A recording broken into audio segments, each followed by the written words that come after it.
avez compris qu'aujourd'hui, le musulman était devenu un enjeu, un argument électoral récurrent dans la vie politique des Français.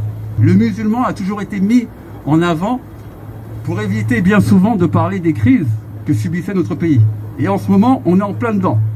Vous êtes face à une crise économique, vous êtes face à une crise sociale avec les Gilets jaunes, vous avez une crise sanitaire sans précédent. Je ne parle pas de la crise écologique. Ce qui est surprenant, c'est de voir que par rapport à tous ces fléaux-là, le sujet principal de l'exécutif aujourd'hui, c'est le musulman, c'est l'islam. Vous avez au quotidien une islamisation de tous les débats. Et donc face à ça, il s'agit effectivement d'y répondre par une réponse politique, laquelle, celle effectivement que nous portons depuis maintenant plus de 8 ans. Vous connaissez peut-être l'UDMF, c'est le parti qui avait essayé d'être dissous par toute la classe politique pendant les élections municipales. On avait fait peur effectivement à beaucoup de nos concurrents, et tant mieux, il faut leur faire peur. Pour tous ceux qui pensent qu'on fait de l'islam politique, alors que tout simplement on milite pour nos droits et pour nos libertés, il faut tout simplement comprendre que ces personnes-là, ont comme projet de faire de l'islamophobie politique. Et face à ces dérives qui sont contre la République, il faut y répondre par une réponse politique. Voilà pourquoi, juste pour vous dire que dans ce rassemblement qui est important forcément, il y a effectivement l'action. Cette action, tous les acteurs associatifs sont déjà en train de le porter, et c'est très bien. Et dans l'action, nous sommes également dans l'action aujourd'hui, à vos côtés. Nous allons nous présenter aux élections régionales dans 8 régions. Et je vais vous dire une chose, face à des politiques qui ont utilisé l'islam comme projet, enfin l'islamophobie comme unique projet politique, il faut leur faire mal là où justement ils ont mal. Et le seul langage qu'ils connaissent, c'est les urnes de la République. C'est le seul discours qu'ils connaissent. Si vous voulez leur faire mal, c'est pas en vous abstenant, c'est pas en votant pour le moins pire, comme on l'a toujours fait, et à chaque fois on se retrouve avec le pire. Rappelez-vous, face à Macron et Marine Le Pen, on a essayé de voter pour le moins pire, on pensait pas que finalement le gouvernement en place allait faire aussi bien que Marine Le Pen. Face à François Hollande et Sarkozy, on a essayé de voter pour le moins pire. Vous avez récolté le pire avec le quinquennat de François Hollande et d'Emmanuel Valls. Aujourd'hui, à vous de changer votre logiciel et de voter pour ce qu'il y a de mieux pour vous et non pas pour le moins pire. Voilà, je ne vais pas trop m'étendre là-dessus, mais je pense que ça a été suffisamment clair. Si vous voulez nous rejoindre, rejoignez-nous. Il y a nos équipes qui sont là. Vous pouvez taper sur Internet UDMF. En général, on est bien référencé. Je vous dirai une chose, tous aux urnes. Voilà. Bravo. Donc je suis là au titre de délégué de l'UDMF.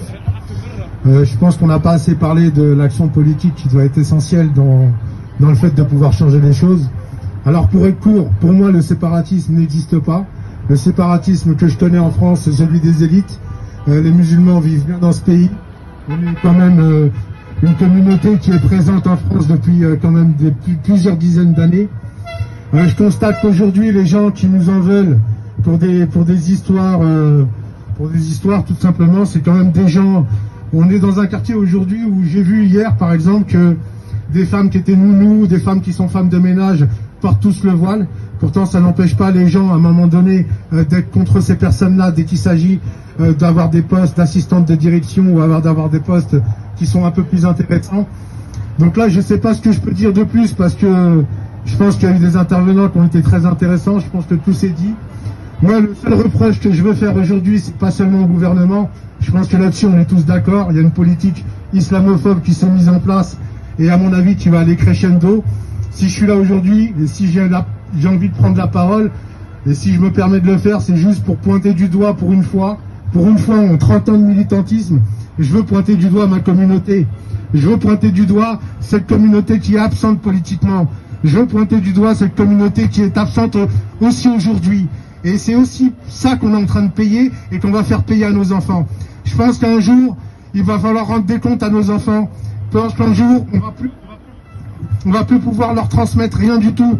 Et c'est le danger. Le danger aujourd'hui, c'est pas seulement les musulmans qui risquent d'être victimes. Je pense que par la suite, il y aura d'autres communautés qui vont être victimes.